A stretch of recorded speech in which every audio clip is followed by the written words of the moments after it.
Hoy vamos a estudiar un tema de preparación para la venida del Señor. ¿A cuánto les gustaría estar preparados para cuando Cristo venga? Entonces dispongámonos a estudiar el tema titulado Ovejas y cabritos. ¿De qué lado me colocará el pastor? Abramos la Biblia en Mateo 25, versículos 31 al 46. Mateo 25, versículos 31 al 46.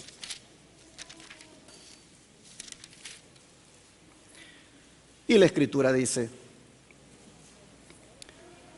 cuando el Hijo del Hombre venga en su gloria y todos los santos ángeles con él, entonces se sentará en su trono de gloria.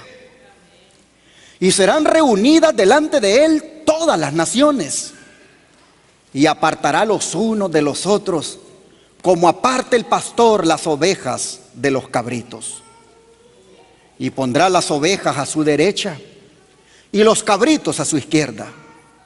Entonces el rey dirá a los de su derecha: venid, benditos de mi Padre, heredad del reino preparado para vosotros desde la fundación del mundo. Porque tuve hambre y me disteis de comer, tuve sed y me disteis de beber, fui forastero y me recogisteis, estuve desnudo y me cubristeis, enfermo y me visitasteis, en la cárcel y vinisteis a mí.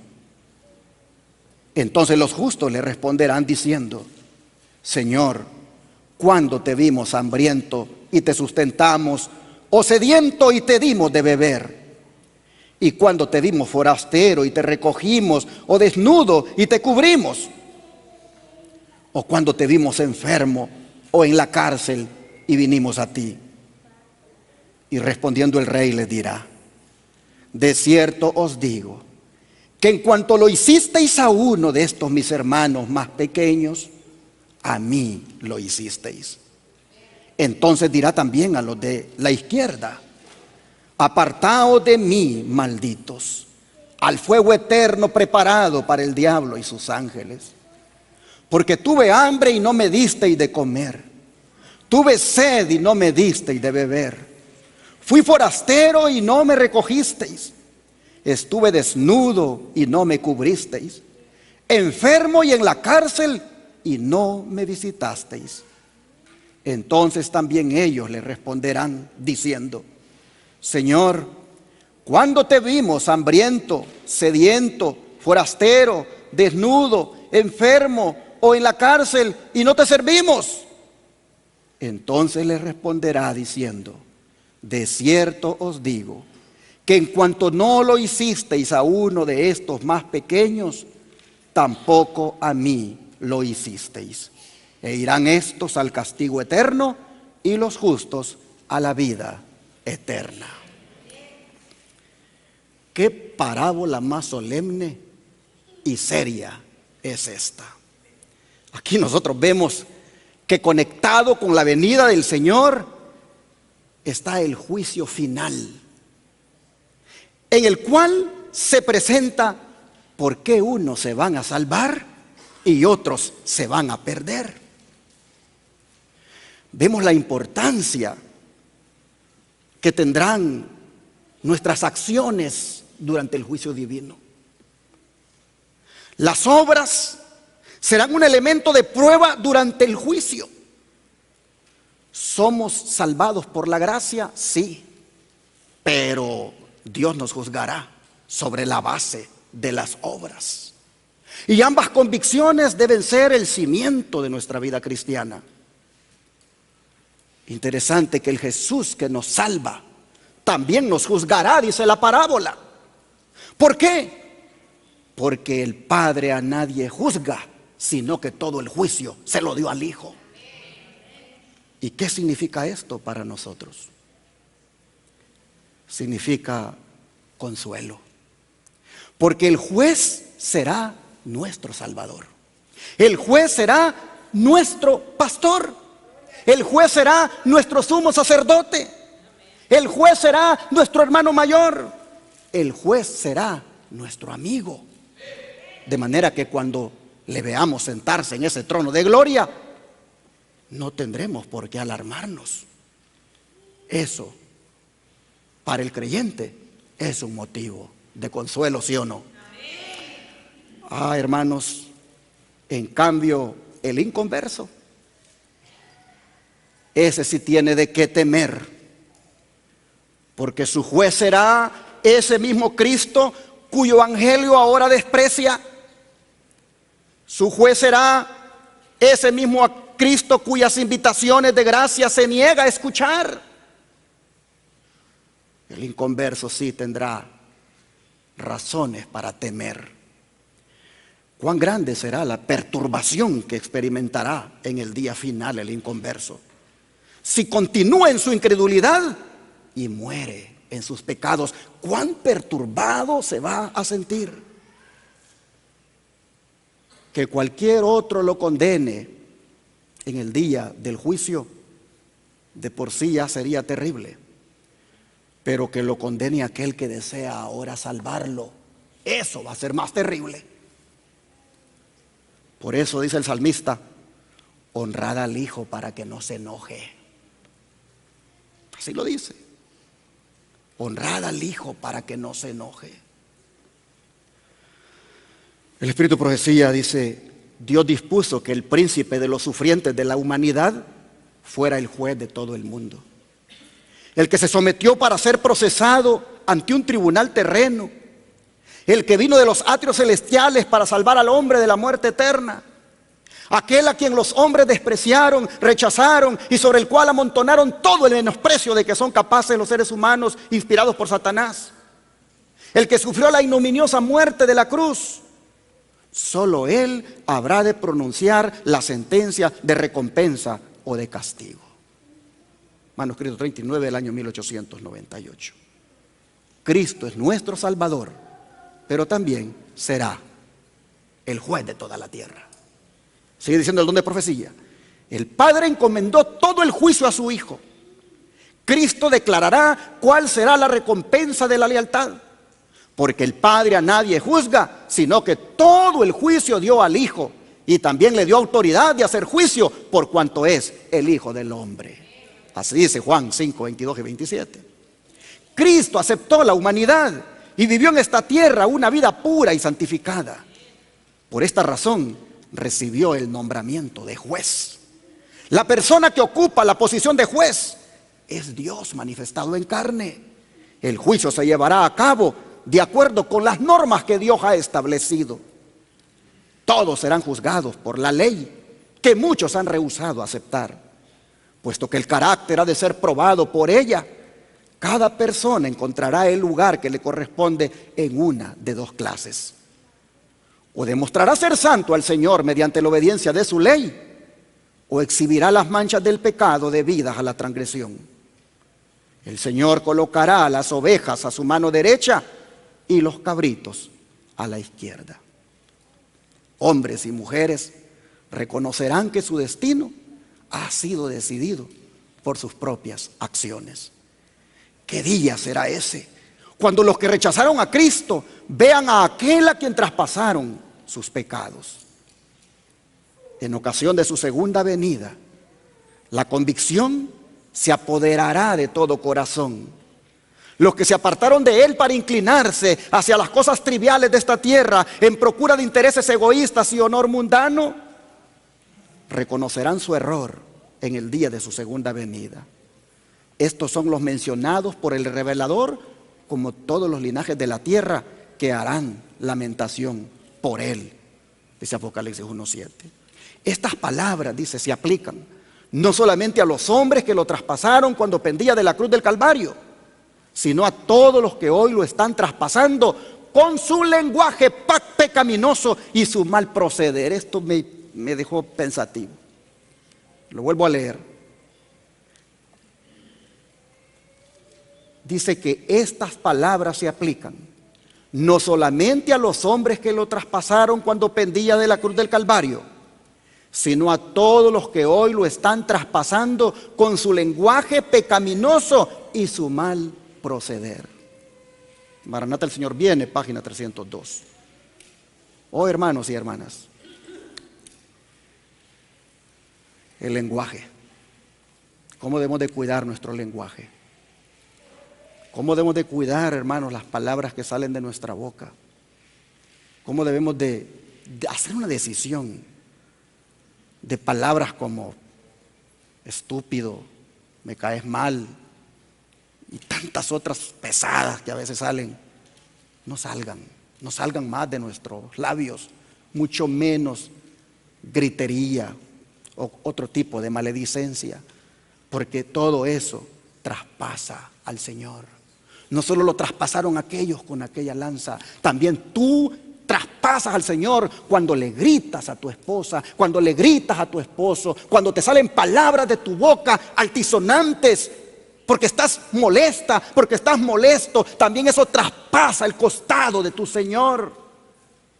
No digamos los actos. Jesús es nuestro Salvador, pero también será nuestro juez. Y ojalá que para cuando Él se siente en el trono de gloria, el lenguaje y las acciones hayan estado a tono con lo que Dios manda, de manera que oigamos palabras agradables de nuestro juez. Ahora, ¿cuántos dice la parábola que serán juzgados en el día final? Nosotros hemos leído que serán reunidas, ¿cuántas naciones? Dice, todas las naciones. Es decir, todas las personas que han vivido a lo largo de la historia van a rendir cuentas de sí mismas un día. Todas comparecerán ante el tribunal de Cristo. Todas habrán de obedecer la citación del gran rey. Todas las personas habrán de presentarse para oír sus sentencias. Aquellos que no quisieron adorar a Cristo aquí en la tierra encontrarán que forzosamente tendrán que presentarse a su proceso judicial cuando regrese Jesús para juzgar este mundo. Esto es confirmado por el apóstol Pablo en su segunda carta a los Corintios, capítulo 5, verso 10. Segunda carta de Corintios, capítulo 5, verso 10. Dice así la palabra del Señor.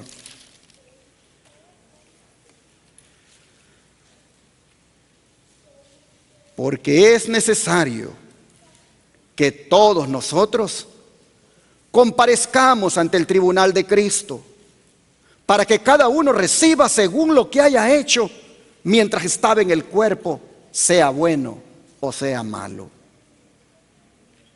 El tribunal de Cristo. El tribunal de Cristo, hermanos y hermanas, es ese evento futuro, cuando como pueblo de Dios nos presentemos ante el Señor para que nuestras obras sean juzgadas y recompensadas. Por eso dice Pablo en el versículo 9 que él procuraba agradarle. Vean ustedes, dice, por tanto, dice, procuramos también, o ausentes o presentes, serle agradables. Oh, hermanos, Pablo sabía que él iba a estar ante el tribunal del Señor. Y por eso, dice, procuraba agradar a su Señor. Pablo sabía mientras estaba aquí en la tierra que su trabajo era agradar a su Señor, para que cuando compareciera ante el tribunal, siéndole agradable al Señor, él escuchara un veredicto a su favor. No todos los creyentes hoy se esfuerzan por agradar a su Señor. Sin embargo, todos los creyentes tendremos que comparecer ante Él, y ahora es el tiempo para prepararnos para esa cita.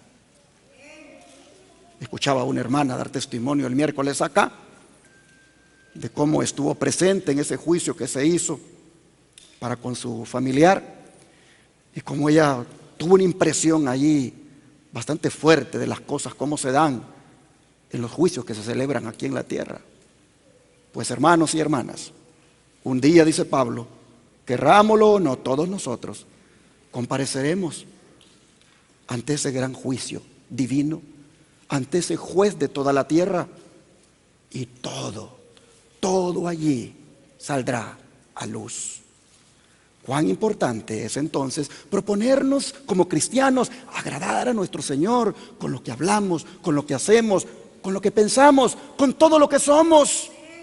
Oh, hermanos, en ese gran día, cuando todos comparezcamos ante el tribunal, se va a revelar la clase de personas que realmente éramos.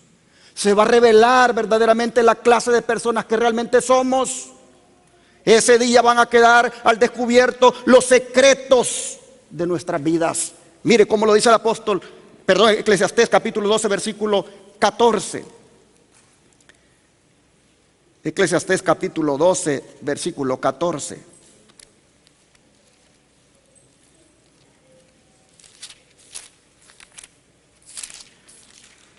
La Escritura dice lo siguiente, Eclesiastés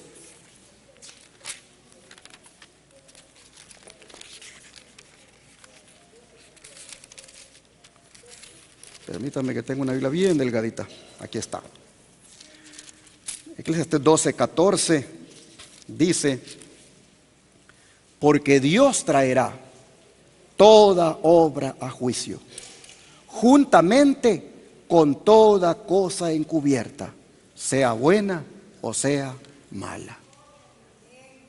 Aquí nosotros vemos que van a ser descubiertas las cosas secretas que hayamos hecho.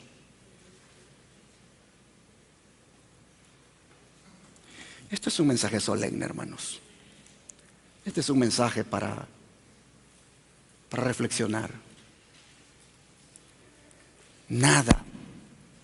Nada que nosotros hayamos hecho en lo oculto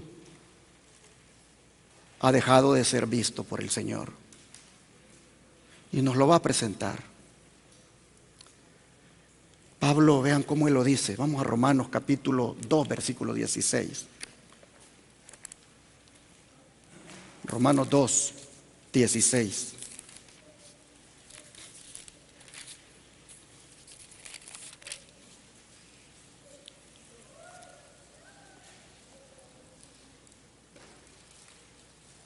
En el día en que Dios juzgará por Jesucristo los secretos de ¿quiénes? De los hombres conforme a mi evangelio. Los secretos de los hombres. ¿Qué cosas haces que tus padres no saben que haces? ¿Qué cosas haces que tu esposa no sabe que haces? ¿Qué cosas haces que tu esposo no sabe que haces? El juez de toda la tierra revelará lo que tú dices llamar secretos. Miren 1 Corintios 4, 5, como lo dice ahora. 1 Corintios 4, 5.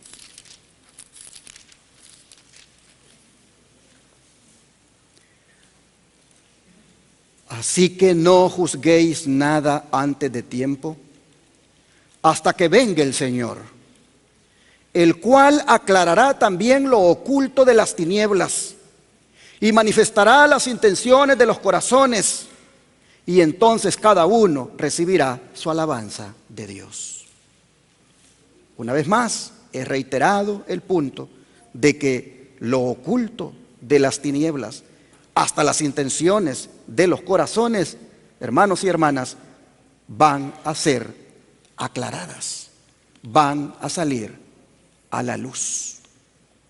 Así que con estos versículos tan poderosos, impactantes para nuestra vida, yo creo que debemos nosotros entender lo solemne que es prepararnos para esa cita. Prepararnos para estar ante ese juez. Prepararnos, hermanos y hermanas, para estar en ese tribunal celestial. Nadie será juzgado en ausencia allí. No va a haber ningún representante. No va a haber tal cosa que con los miles de dólares yo diga: ahí va mi abogado a representarme aquí de la tierra. No, hermanos y hermanas. Nadie será juzgado en ausencia.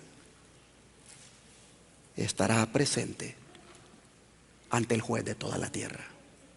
Vea cómo lo dice el apóstol Pablo en Romanos 14, 12. Romanos 14, verso 12.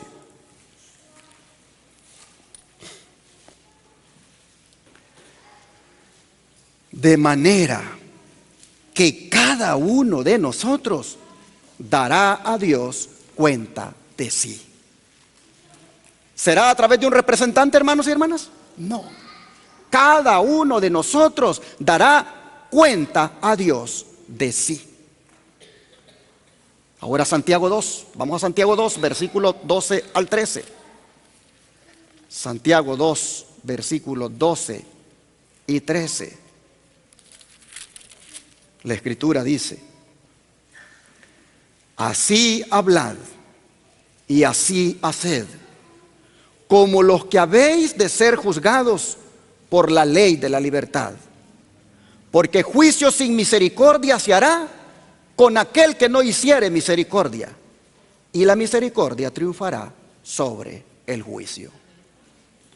Así, hermanos y hermanas, es de solemne, como ya dije, es de contundente la palabra cuando se trata del juicio divino, cuando se trata de la comparecencia del ser humano ante el juez celestial. La hermana White le decía a un hermano las siguientes palabras. Ella le decía: cuando comparezca usted ante este grandioso e impresionante tribunal, cuyas decisiones serán impecables y donde no habrá ninguna mala interpretación, ninguna equivocación, entonces usted guardará silencio. No tendrá ni una palabra que decir para justificar su proceder. Quedará culpable, condenado y sin esperanza, a menos que ahora abandone sus pecados, se esmere en arrepentirse y se cubra con el vestido de la justicia de Cristo. Testimonios para la Iglesia, tomo 5, página 481. Este hermano lo habían reprendido en la iglesia porque él no se había portado bien. Y el hermano andaba muy molesto porque lo habían reprendido. Le habían hecho ver que su proceder no estaba correcto. Pero él lo que había hecho era enojarse con la iglesia. Andaba muy molesto porque para él se había cometido una injusticia con eso que le habían hecho ver. Pero Elena White le dice: cuando usted comparezca ante el tribunal del Señor, usted va a guardar silencio y va a ver que con justa razón en la iglesia se le ha reprendido por lo que usted ha hecho. Entonces, a menos que usted ahora se aparte de lo que está haciendo, se esmere en arrepentirse, se cubra con el vestido de justicia del Señor, a menos que haga eso, usted podría salir libre, pero de lo contrario va a tener que guardar silencio. Hermanos y hermanas, voy a confesarles que en mis 40 años de ser adventista, jamás en mi vida he predicado este sermón. Bueno, casi siempre todos mis sermones son nuevos para mí. Casi todos, yo creo que todos, mejor dicho. Es raro que yo repita un sermón. Todos los sermones que yo traigo a esta iglesia es vino nuevo. Vino nuevo para mí y vino nuevo para el pueblo. Jamás en mi vida, en mis 40 años de ser adventista, había predicado un tema del juicio basado en la parábola de Mateo 25, 31 al 46. Y me ha impactado, me ha hecho reflexionar. Y yo pienso que a ustedes también debe hacerles reflexionar. Oh, hermanos y hermanas, la parábola dice que todos los que sean juzgados se van a dividir. ¿En cuántos grupos? Solo en 2. Ahí no habrá distinciones entre reyes y súbditos. Ahí no habrá distinciones entre señores y siervos. Ahí no habrá distinciones entre disidentes y miembros de la iglesia oficial. No, ahí no habrá nada de eso. Allí, hermanos y hermanas, no contarán para nada las posiciones sociales ni las denominaciones. Todas esas cosas serán de las cosas viejas que habrán pasado. La única distinción que habrá allí es si fuimos salvados por gracia o no. La única distinción que habrá allí es si hubo conversión genuina o no. La única distinción que habrá allí es si hubo fe genuina o no. Esa será la única distinción en el día final. Ahora, todos los que sean hallados en Cristo, ¿a dónde dice el Señor que los va a poner? A la derecha. La derecha es símbolo de honor, pues Cristo está sentado a la diestra ¿de quién? Del Padre. El Señor dice, pondrá a los que sean hallados en Cristo, a los que sean hallados haciendo su voluntad, los pondrá a la derecha, les dará el honor. En cambio, los que no sean hallados en Cristo, ¿a dónde dice que los va a poner? A la izquierda. Y le llama cabritos. Creo que fue bien cariñoso el Señor al decirle cabritos. Saben, hermanos y hermanas, que a veces nosotros somos bien caprichosos. A veces nos paramos en ese capricho y no entendemos el problema en el cual nosotros nos paramos. Saben que la palabra capricho viene de la palabra cabra. En el latín, esa palabra cabra tiene su significado como capricho. Y a veces nosotros somos bien caprichosos. Y nos montamos en ese capricho, en hacer lo que queremos y cómo lo queremos hacer, sin tomar en cuenta que eso nos va poniendo del lado de las cabras.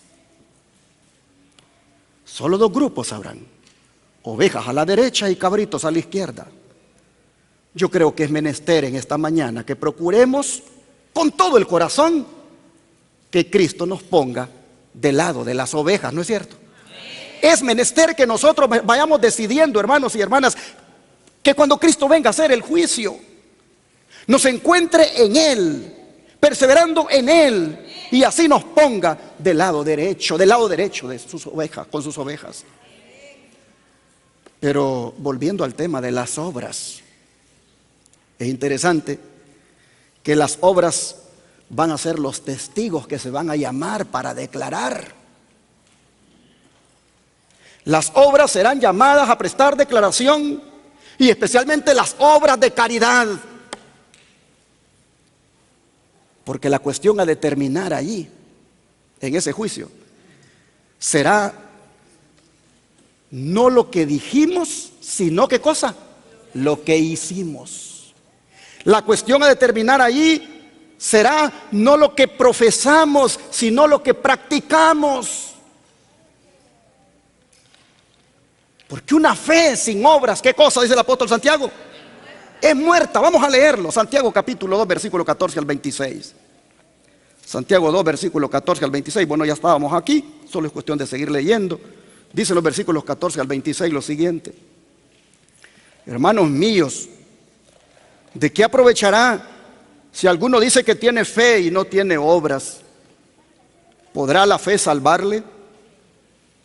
Y si un hermano o una hermana están desnudos y tienen necesidad del mantenimiento de cada día, y alguno de vosotros les dice, id en paz, calentaos y saciaos, pero no les dais las cosas que son necesarias para el cuerpo, ¿de qué aprovecha? Así también la fe, si no tiene obras, es muerta en sí misma. Pero alguno dirá, tú tienes fe y yo tengo obras. Muéstrame tu fe sin tus obras y yo te mostraré mi fe por mis obras.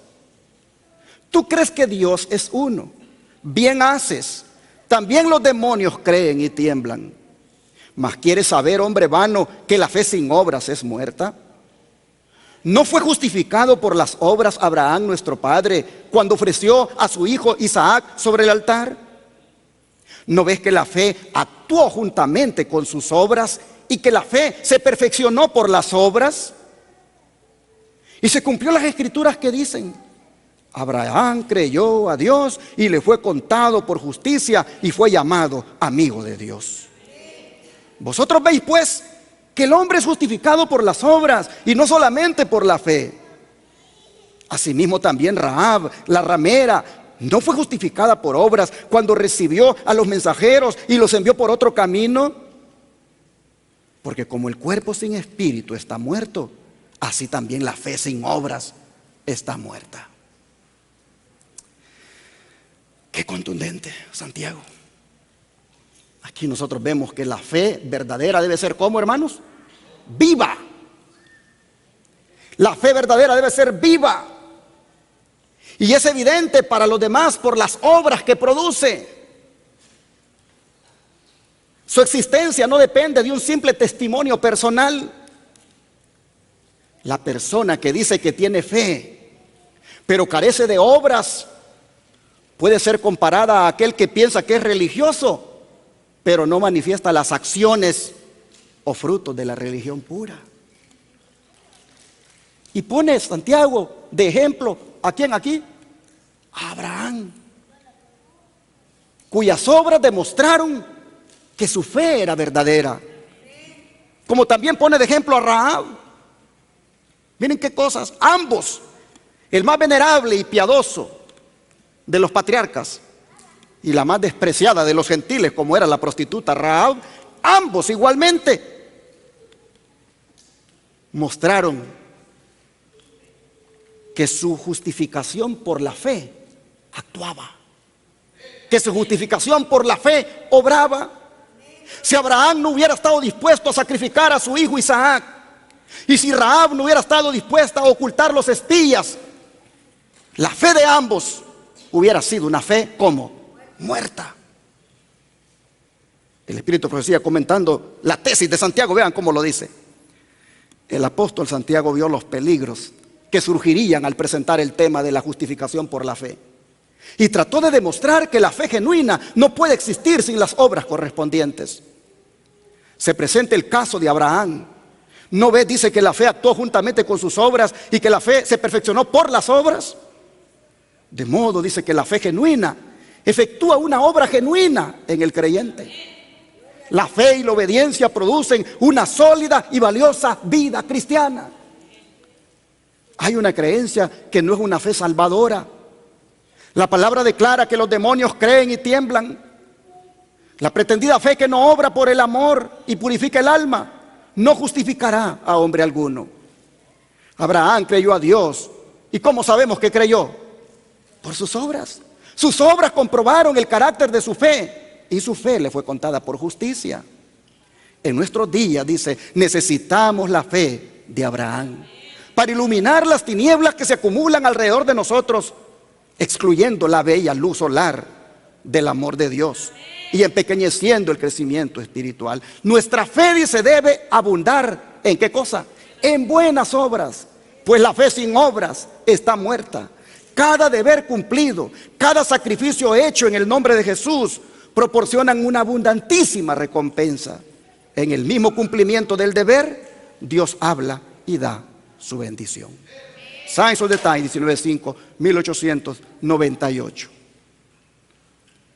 Hoy en día, hermanos y hermanas, se predica un mensaje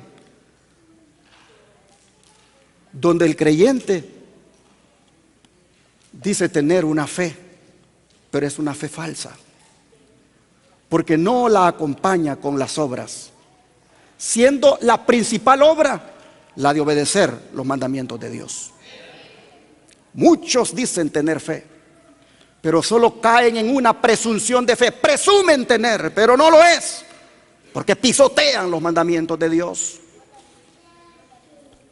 Dice la sierva del Señor, Santiago miraba los peligros que habrían en la justificación por la fe, al cómo solamente apropiarse de la sangre de Cristo, aplicarla a la vida, pero sin importar obedecer a aquel que dio su vida por nosotros.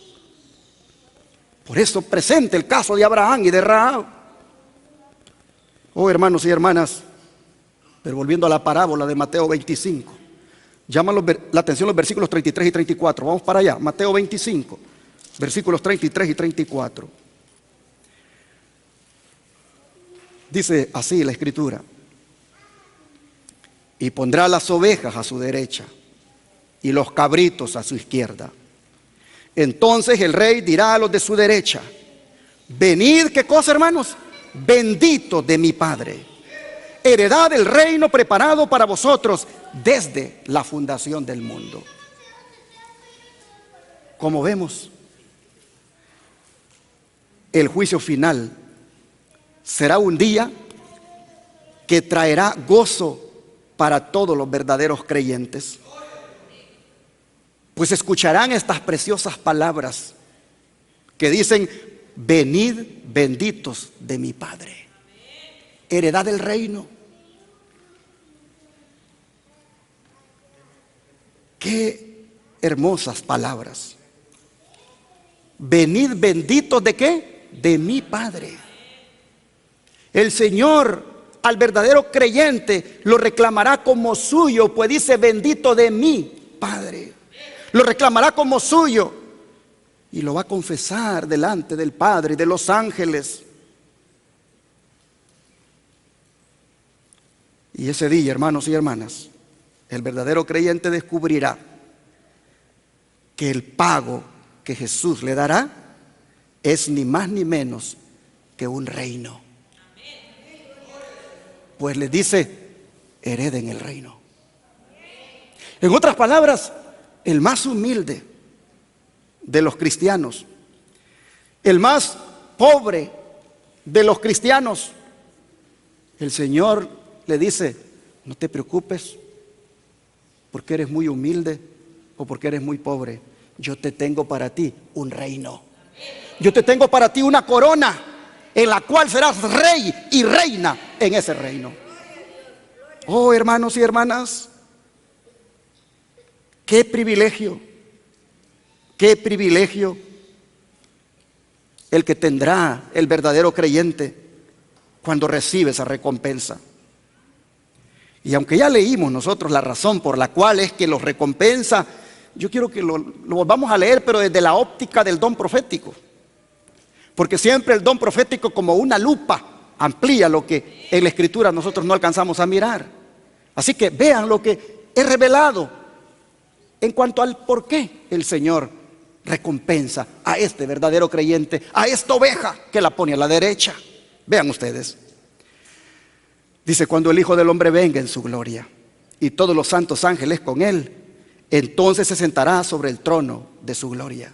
Yo quisiera parar aquí para decir lo siguiente. Cuando habla de que va a venir en su gloria y que se va a sentar en el trono de gloria, viene a la mente qué diferente será esta venida con la primera venida. En la primera venida no vino así con esa gloria, vino humilde, no tenía ni dónde recostar la cabeza, vino de una manera que no había parecer en él ni hermosura, dice el profeta Isaías. En la primera venida, él vino a establecer el reino de la gracia en el corazón de todos aquellos que lo aceptaran como su Salvador. Pero ahora aparece en la gloria de su Padre, y se sienta en el trono de gloria. ¿Qué es gloria? Es esplendor, es algo brillante, es algo espectacular, es algo impresionante. Es una majestad de los cielos la que se sienta allí para juzgar. Dice: y serán reunidas delante de él todas las gentes, y los apartará los unos de los otros. Así presentó Cristo a sus discípulos en el monte de las Olivas la escena del gran día de juicio. Explicó que su decisión girará en derredor de un punto nada más. ¿Cuál es ese punto? Cuando las naciones, dice, estén reunidas delante de él, habrá tan solo dos clases y su destino eterno quedará determinado por lo que hayan hecho o dejado de hacer. Miren, el destino eterno quedará determinado por lo que hayan hecho o dejado de hacer por él en la persona de los pobres y dolientes. En ese punto dice, se va a centrar la decisión. En ese punto va a girar la decisión. En lo que se haya hecho o se haya dejado de ¿qué? De hacer. Y esto está respaldado por la Escritura. Vamos a Santiago. Santiago capítulo 4, verso 17. Santiago capítulo 4, verso 17, dice: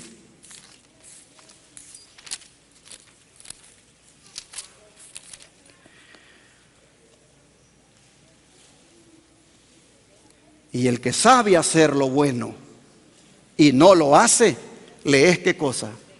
Pecado. ¿Saben cómo se llama este pecado? Pecado de omisión. Hay pecados de comisión y pecados de omisión. Los pecados de comisión son las cosas malas que cometemos, y los pecados de omisión son las cosas buenas que dejamos de hacer. El que sabe hacer lo bueno y no lo hace, le es pecado. ¿Cuán a menudo, hermano, hermana, hemos repetido este pecado? ¿Cuán a menudo el ser humano repite el pecado de omisión cuando no hace el bien que sabe que debe hacer? Jesús pone este pecado en la mira de todos cuando cuenta aquella parábola del buen samaritano.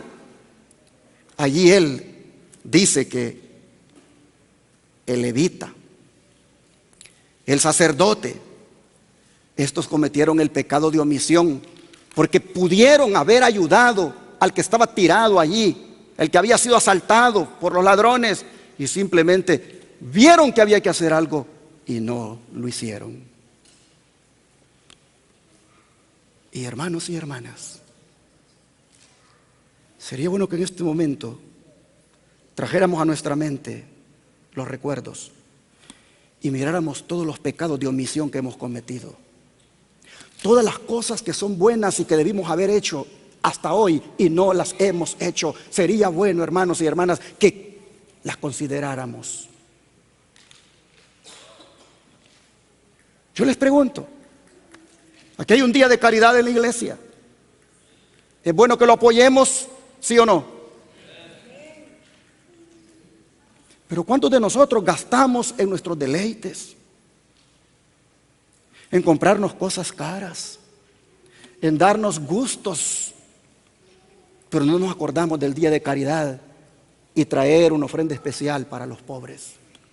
¿Cuántos cada tercer sábado sabemos que es día de caridad en la iglesia de Advenimiento y no apartamos algo especial para los pobres? Esa buena obra que sabemos que debemos hacer, ¿cuántos de nosotros la pasamos por alto?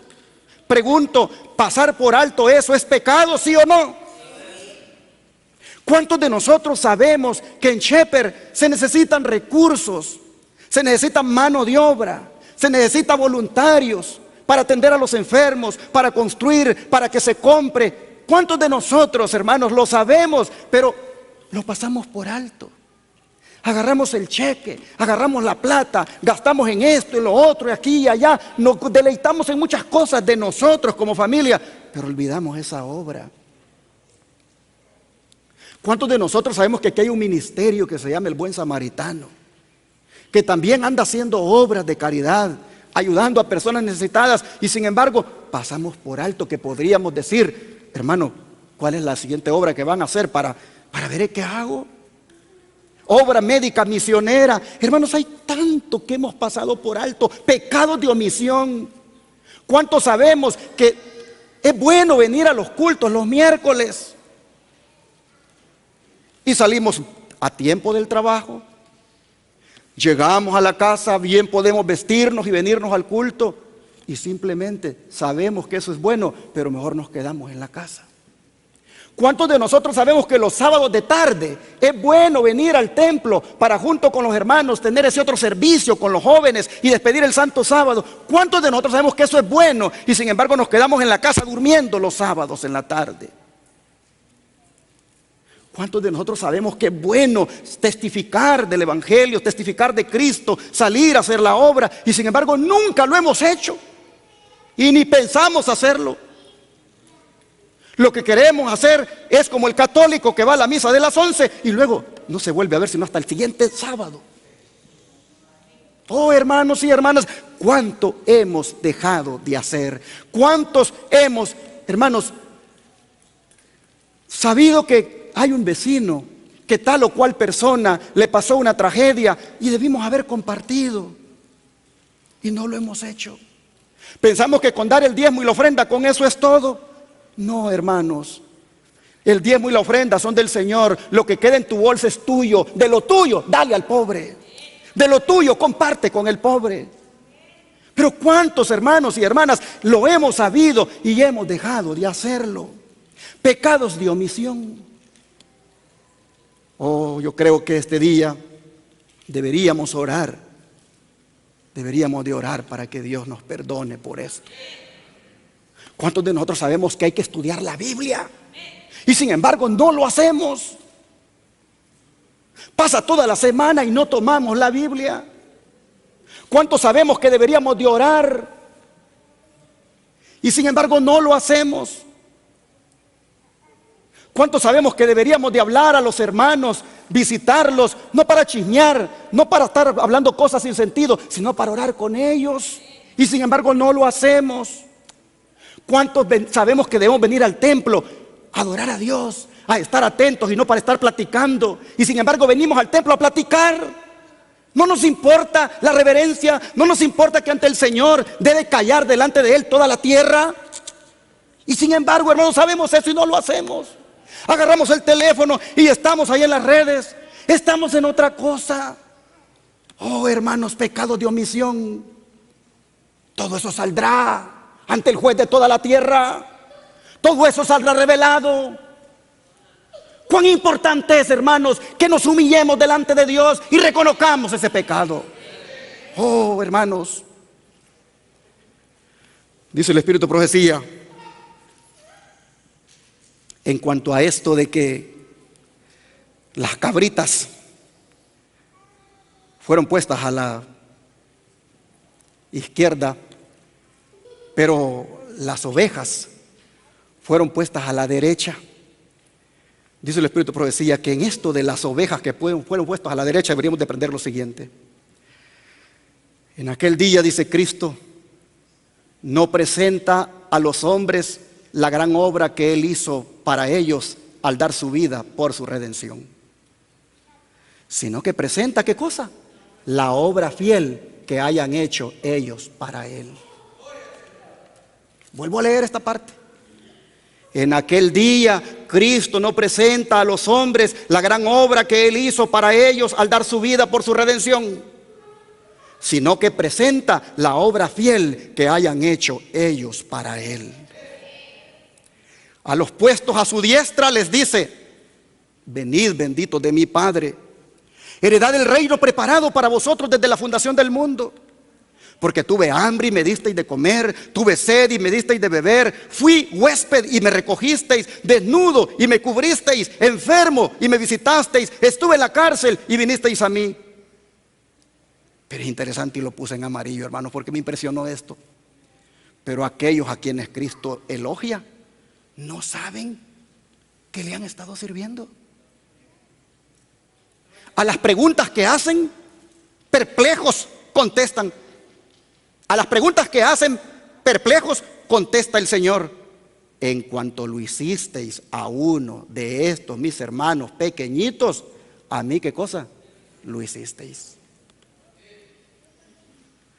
Es interesante esto, hermanos, que las ovejas, el servicio que prestan al necesitado, lo hacen tan natural que no se dan cuenta que lo han estado realizando al mismo maestro.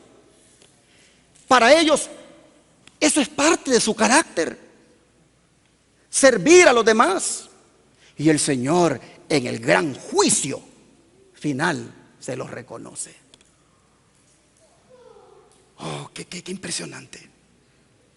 Ni siquiera sabían que al mismo Señor se lo hacían, porque no les importaba a quién se lo hacían, sino que lo único que les importaba era mostrar el amor de Cristo. Sigue diciendo el don de profecía: aquellos a quienes Cristo elogia en el juicio pueden haber sabido poca teología, pero albergaron sus principios. Por la influencia del Espíritu Divino fueron una bendición para los que los rodeaban.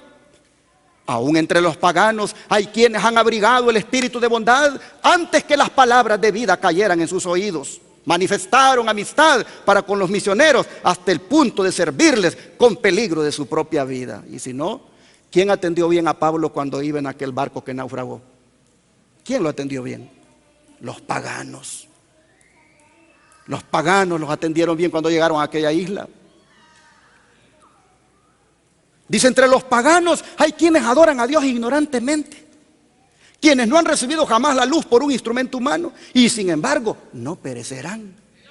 Aunque ignorantes de la ley escrita de Dios, oyeron su voz hablarles en la naturaleza e hicieron las cosas que la ley requería.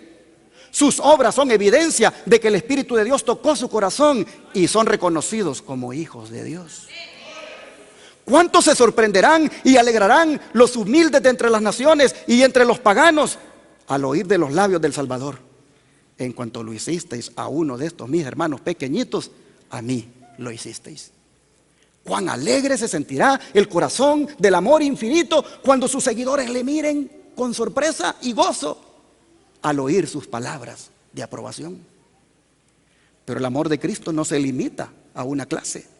Se identifica con cada hijo de la humanidad, a fin de que pudiésemos llegar a ser miembros de la familia celestial. Jesús se hizo miembro de la familia terrenal.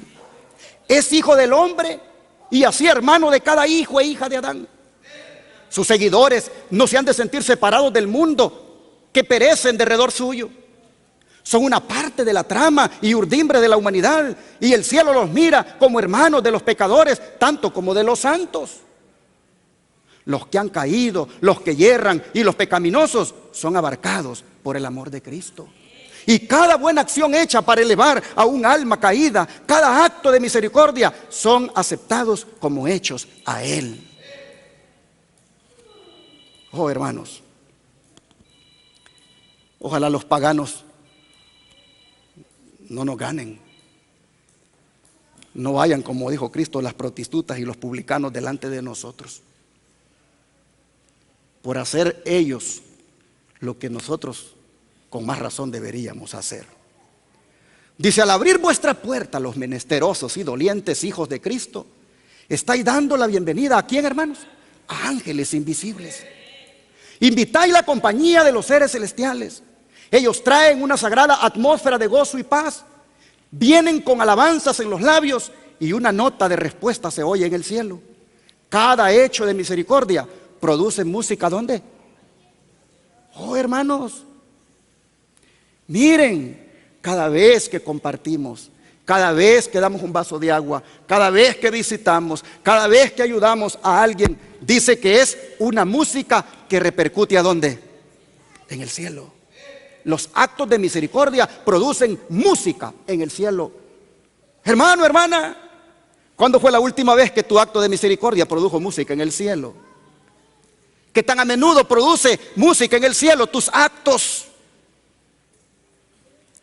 Oh, ¿cuán solemne es esto? Dice, cada hecho de misericordia produce música allí. Desde su trono el Padre cuenta entre sus más preciosos tesoros a los que trabajan abnegadamente. Nuestro Salvador identifica su interés con el de la humanidad sufriente. Así como el corazón del Padre añora con ternura compasiva al que sufre entre su pequeño rebaño, el corazón de nuestro Redentor se compadece con los más pobres y humildes de sus hijos terrenales. Los ha puesto entre nosotros para despertar en nuestros corazones el amor que Él siente hacia los que sufren y están oprimidos. Testimonios para la Iglesia, tomo 4, página 613. Por eso están los pobres entre nosotros. Por eso están los que sufren entre nosotros. Por eso están los enfermos entre nosotros. El Señor ha permitido que eso suceda para que se revele el amor de Él hacia ellos a través de cada uno de nosotros. No podemos, hermanos, voltearnos, darle espalda a esto. Por otra parte, el juicio final será un juicio que también, como ya dijimos, va a traer perturbación a los inconversos. Porque ellos escucharán unas palabras terribles que dicen, apartados de mí, ¿cómo? Malditos. Apartados de mí, malditos. Al fuego eterno, preparado para el diablo y sus ángeles. ¿Por qué malditos? Porque el que no alcanza la bendición, alcanza lo opuesto. Alcanza la maldición. Y nosotros vemos que la gran cabeza de la iglesia, o sea, Cristo, les dice: ustedes son malditos. Han alcanzado la maldición. Sembraron para su carne y de su carne van a cegar corrupción. Oh, hermanos, no quisieron escuchar al Señor cuando les dijo: vengan a mí y yo les haré descansar. Así que van a escuchar ahora decirle: apartaos de mí al fuego eterno. No quisieron cargar con su cruz, así que no tendrán lugar en su reino. De manera, hermanos y hermanas, que el juicio final sacará a luz el carácter tanto de los perdidos como de los salvos. Los que están a su mano derecha, las ovejas de Cristo, ellos quedarán felizmente con Cristo. Se maravillarán de las cosas hermosas que el Señor ha preparado para ellos. Y se gozarán al escuchar el elogio del Señor.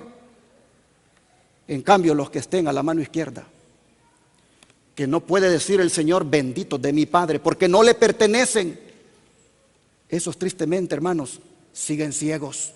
Siguen ciegos porque todavía preguntan: ¿y cuándo? ¿Cuándo estuviste así y así y así y que no te servimos? ¿Cuándo te vimos y no te servimos? Ciegos toda la vida a las necesidades del prójimo, y seguirán ciegos en el día del juicio final, pues no mirarán que eso fue un error tan grande que cometieron. Es algo que debemos poner en el corazón. Es algo que debemos poner a reflexionar en nuestra vida. El don profético dice: los que estén a la izquierda de Cristo, los que le han descuidado en la persona de los pobres y dolientes, fueron inconscientes de su culpabilidad. Satanás los cegó. No percibieron lo que debían a sus hermanos. Estuvieron absortos en sí mismos y no se preocuparon por las necesidades de los demás. ¿Cómo se le llama a este tipo de personas? Egoístas. Solo pensaron en ellos. A los ricos Dios les dio riquezas para que aliviasen y consolasen a sus hijos dolientes, pero con demasiada frecuencia son indiferentes a las necesidades ajenas. Se creen superiores a sus hermanos pobres. No se ponen en el lugar del indigente. No comprenden las tentaciones y luchas del pobre, y la misericordia muere en su corazón. En costosas moradas y magníficas iglesias, los ricos se encierran lejos de los pobres, gastan en satisfacer el orgullo y el egoísmo los medios que Dios les dio para beneficiar a los menesterosos. Los pobres quedan despojados diariamente de la educación que debieran tener concerniente a las tiernas compasiones de Dios, porque Él hizo amplia provisión para que fuesen confortados con las cosas necesarias para la vida. Están obligados a sentir la pobreza que estrecha la vida y con frecuencia se sienten tentados a ser envidiosos, celosos y llenos de malas sospechas. Los que han sufrido por su cuenta la presión de la necesidad tratan con demasiada frecuencia a los pobres de una manera despreciativa y les hacen sentir que los consideran indigentes. Pero Cristo lo contempla todo y dice: yo fui quien tuvo hambre. Yo fui quien tuvo sed. Yo fui quien anduvo como extraño. Yo fui el enfermo. Yo estuve en la cárcel. Mientras estabais banqueteando en vuestras mesas abundantemente provistas, yo sufría de hambre en el tugurio o en la calle. Oh, hermanos, ¿cuántas veces hemos orado por la comida que tenemos en la mesa? Y decimos: Señor, gracias por estos alimentos. Gracias porque has provisto de trabajo. Gracias porque has provisto de dinero y no nos ha faltado nada. Pero no decimos allí: pero te pido por aquel que no tiene. Te pido por aquel que no ha sido bendecido como yo. Te pido por aquel a quien yo tampoco he tenido la oportunidad de conocer para ayudarlo. Te pido que a él lo bendigas también. Y en cuanto nos des la oportunidad de estar frente a él o frente a ella, que podamos reflejar tu amor y compartir de las bendiciones que nos has dado a nosotros. ¿Cuántos hemos orado así en la mesa? Oh, hermanos, comemos hasta saciarnos y nos queda para ir al restaurante el siguiente día si queremos. Pero ¿qué del que está en la calle? ¿Qué del que está en el tugurio? ¿Qué del que está allá sin comer? Mientras estabais cómodos, dice el Señor, en vuestro lujoso hogar, yo, dice, no tenía dónde reclinar la cabeza. Mientras llenabais vuestro guardarropas con ricos atavíos, yo estaba en la indigencia. Mientras buscabais vuestros placeres, yo languidecía en la cárcel. Oh, hermanos, ¿cuántos hemos caído en este pecado? Cuando concedíais la pitanza de pan al pobre hambriento, cuando les dabais esas delgadas ropas para protegerse de la mordiente escarcha, ¿recordasteis que estabais dando al Señor de la gloria? Todos los días de vuestra vida yo estuve cerca de vosotros en la persona de aquellos afligidos, pero no me buscasteis, no trabasteis compañerismo conmigo. Así que dice el Señor, ¿qué cosa? No os conozco. No os conozco. Tú no has reflejado mi carácter. Tú no entendiste de qué se trataba la salvación. Tú no entendiste de qué se trataba ser una nueva criatura. Tú no entendiste de qué se trataba el cristianismo. Así que no te conozco. Oh. Muchos piensan, dice, que sería un gran privilegio visitar el escenario de la vida de Cristo en la tierra, andar allá donde Él anduvo, mirar el agua en cuya orilla se deleitaba en enseñar, y las colinas y valles en los cuales sus ojos con tanta frecuencia reposaron. Pero no, dice, no necesitamos ir a Nazaret, a Capernaum y a Betania para andar en las pisadas de Jesús. Hallaremos sus huellas al lado del lecho del enfermo, en los tugurios de los pobres, en las atestadas callejuelas de la gran ciudad y en todo lugar donde haya corazones humanos que necesitan consuelo. Al hacer como Jesús hizo cuando estaba en la tierra, es que andaremos en sus pisadas. Cuando salgas de aquí, hermano, hermana, busca el lugar que está allí, donde se pone una ofrenda para el pobre, allá en el lobby, y da algo. Haz que esta palabra no vuelva vacía al Señor. Haz que haga la obra en tu corazón. Busca a mi esposa y dígale, hermana, nóteme allí, aunque sea dentro de 3 meses que me toque, pero voy a servir al shepherd, atendiendo al enfermo, haciéndole la comidita o haciéndole el tratamiento. Oh, hermanos, estamos preparándonos para la venida de Cristo, hermanos, ¿sí o no? El Señor dice, así se preparan los hijos de Dios. Esta parábola del gran juicio final, conectado con la venida del Señor, tiene ese mensaje de preparación para aquellos que quieren verse con Jesús. Dice, todos pueden hallar algo que hacer, porque a los pobres siempre los tenéis con vosotros, dijo Jesús. Y nadie necesita pensar que no hay lugar donde pueda trabajar para Él. Millones y millones de almas humanas a punto de perecer, ligadas en cadenas de ignorancia y pecado, no han oído ni siquiera hablar del amor de Cristo por ellas.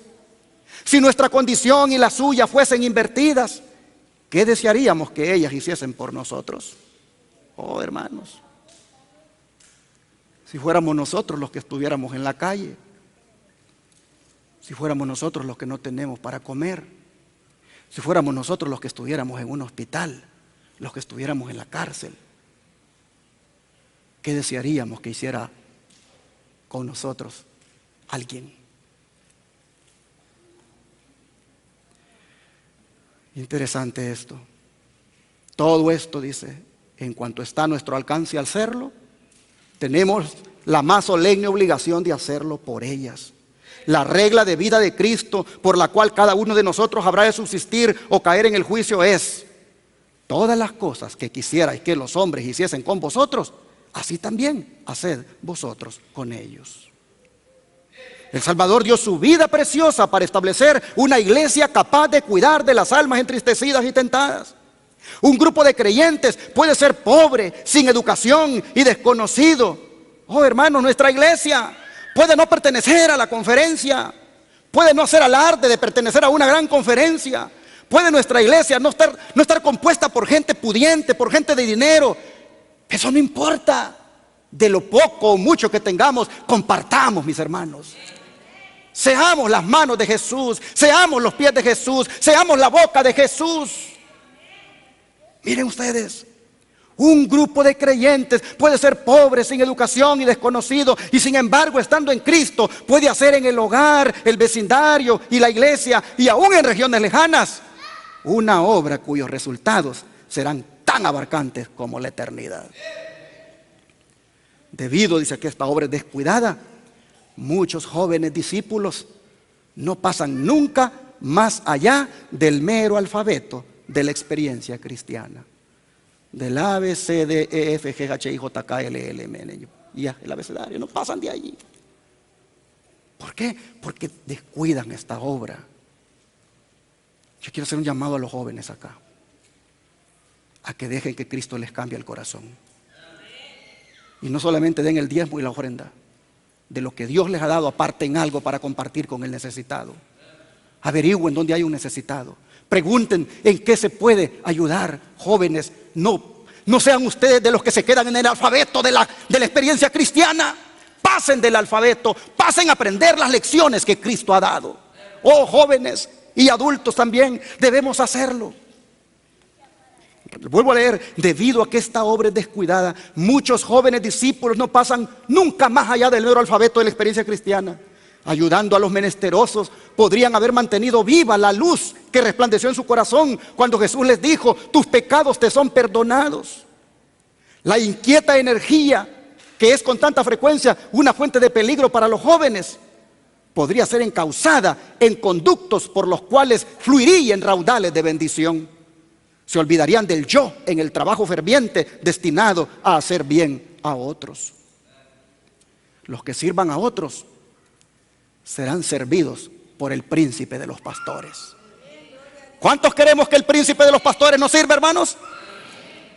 Sirvamos a otros aquí, porque sirviendo a otros aquí le estamos sirviendo a Él. Dice: los que sirvan a otros serán servidos por el príncipe de los pastores. Ellos mismos beberán el agua de vida y serán satisfechos. No desearán diversiones excitantes o algún cambio en su vida. El gran tema de su interés será cómo salvar las almas que están a punto de perecer. El trato social será provechoso. El amor del Redentor unirá los corazones. Deseado a todas las gentes, he leído ese capítulo que se llama A estos mis hermanos pequeñitos. No me acuerdo qué número es el capítulo, pero ahí se llama. De allí he extraído todas estas citas. Hermanos y hermanas, yo sé que ya es tarde, pero no vamos a dejar a Dios con la palabra en su boca. Lo que Él tenía que decir, que lo diga a su pueblo. Y vámonos hasta que le escuchemos decir a Él su última palabra. La conclusión en el día del juicio, dice la parábola, que va a ser la siguiente. Bueno, vamos a leerlo, vamos otra vez a Mateo 25 para ver la conclusión.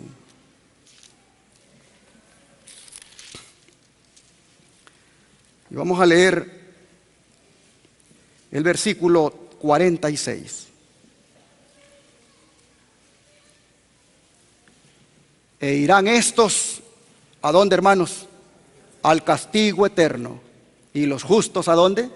A la vida eterna. Esa es la conclusión del juicio. Ese es el veredicto. Estas palabras, hermanos y hermanas, nunca las debemos olvidar. Que unos se van a salvar y otros se van a perder. Las cabras o los impíos irán al castigo eterno, y las ovejas o los justos irán a la vida eterna.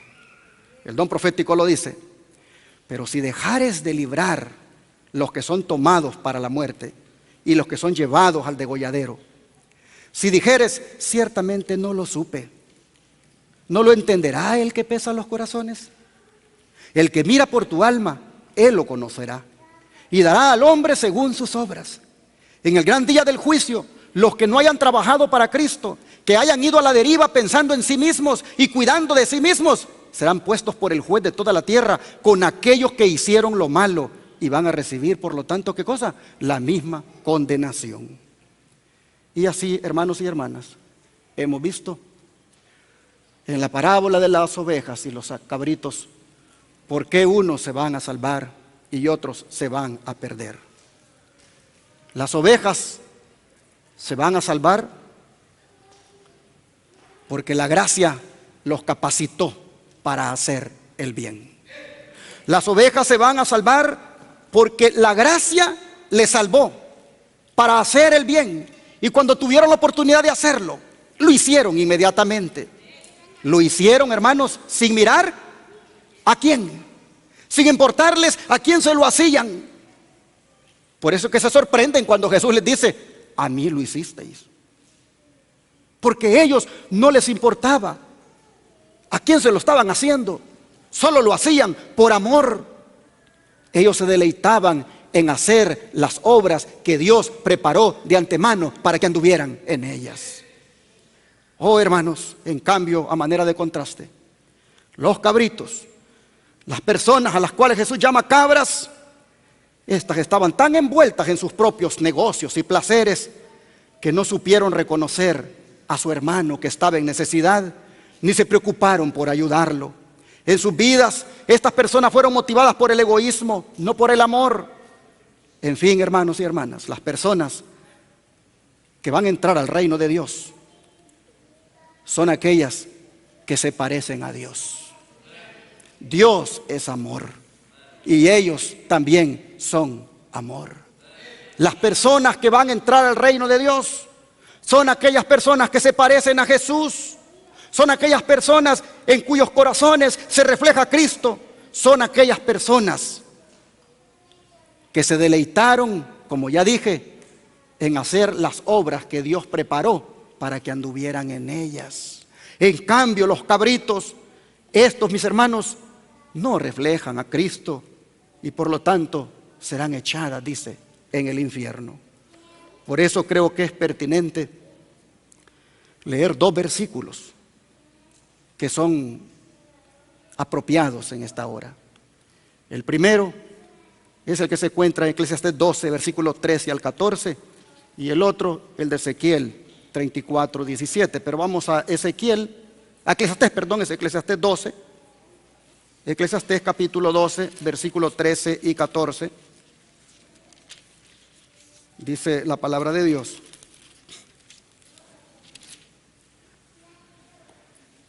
el fin de todo el discurso oído es este: teme a Dios y ¿qué cosa? Y guarda sus mandamientos, porque esto es el todo del hombre. Porque Dios traerá toda obra a juicio, juntamente con toda cosa encubierta, sea buena o sea mala. Y Ezequiel 34, verso 17, vean cómo lo dice.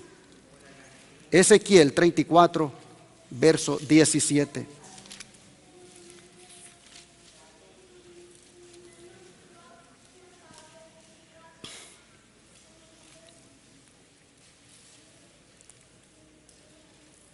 Mas en cuanto a vosotras, ovejas mías, así ha dicho Jehová el Señor: he aquí yo juzgo entre oveja y oveja, entre carneros y machos cabrillos. Hermanos y hermanas, examinémonos esta mañana y preguntémonos: ¿de qué lado me colocará el pastor en el gran día del juicio final? Preguntémonos, hermanos, concienzudamente: ¿de qué lado me pondrá el pastor? ¿A la derecha o a la izquierda?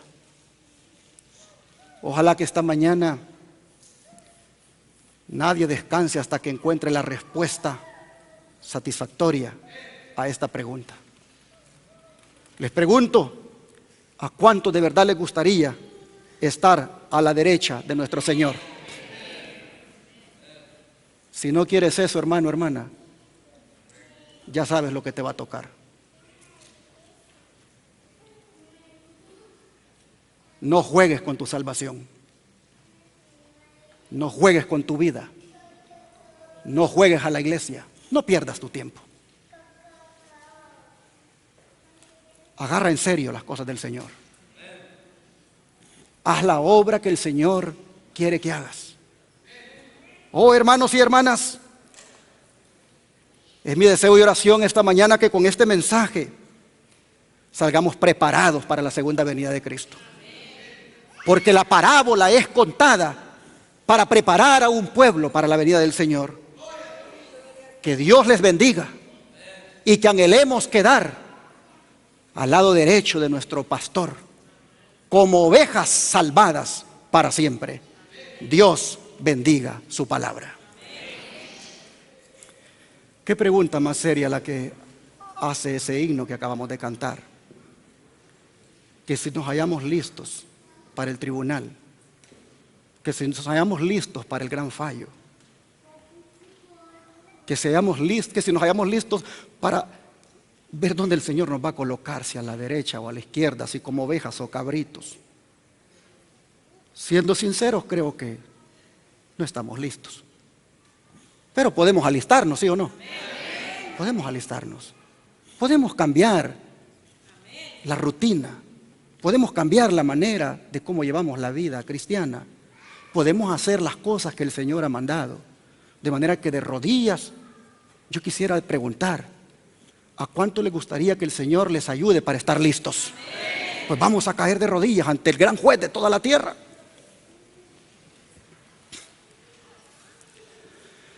Padre querido, qué solemne y qué contundente hablas a tu iglesia. Oh Señor, vemos que no estás buscando una iglesia más. No estás buscando cristianos de nombre. Vemos, Padre, que estás buscando ovejas. Ovejas mansas, humildes, que se dejan guiar por su pastor, que hacen lo que su pastor les dice.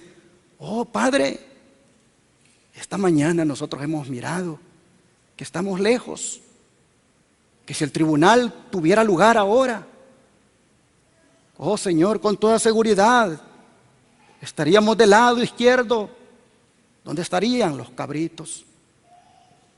Y viendo que eso es algo, Padre, que no podemos jugar con eso, que no podemos solamente saberlo y pasar por esa experiencia, donde oigamos que seremos malditos. No, Padre, hoy esta mañana nosotros te decimos, perdónanos. Perdónanos por las veces que hemos cometido pecados de omisión, por las veces que hemos dejado de hacer lo bueno. Perdónanos por las veces que no hemos sido esas personas que atienden al necesitado, que ayudan a aquel que sufre. Perdónanos, Señor. Perdona nuestro egoísmo.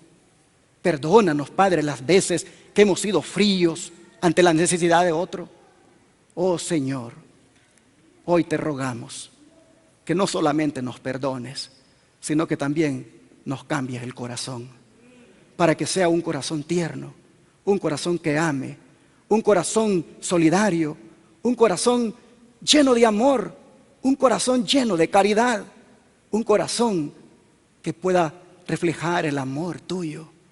Oh Señor, en esta hora, aquí de rodillas te decimos, cámbianos, transfórmanos y haznos como ovejas listas para ser apartadas en el gran juicio final del lado derecho tuyo.